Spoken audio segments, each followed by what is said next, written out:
வணக்கம். தலைப்புச் செய்திகள் வாசிப்பது வெங்கட்.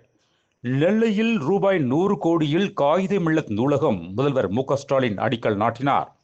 ஓசூரில் விமான நிலையம் அமைக்கும் திட்டத்தை கைவிடக் கோரி முதல்வர் மு.க.ஸ்டாலினை சந்திக்க 12 கிராமங்களைச் சேர்ந்த விவசாயிகள் முடிவு. டெல்லியில் ஏற்பட்ட கடும் பனி மூட்டத்தால் 200 விமானங்கள் தாமதம், ரயில்வே சேவை பாதிப்பு. இடைநிலை ஆசிரியர்களின் கோரிக்கைகளை தமிழக அரசு உடனடியாக நிறைவேற்ற வேண்டும். தேமுதிக பொதுச் செயலாளர் பிரேமலதா விஜயகாந்த் வலியுறுத்தல். திமுக அரசு தேர்தல் வாக்குறுதிகளை நிறைவேற்றாமல் மதுபானங்களை விற்று பணம் சம்பாதித்து வருகிறது. பசுமை தாயகம் தலைவர் சௌமியா அன்புமணி குற்றச்சாட்டு.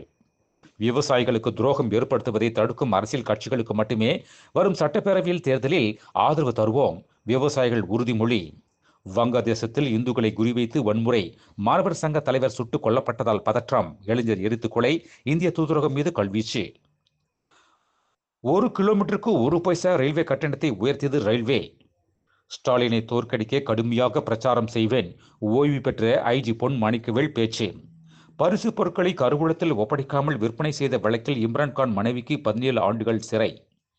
ரூபாய் 3300 கோடி இழப்பு. அனில் அம்பானி மகனிடம் 2வது நாளாக விசாரணை.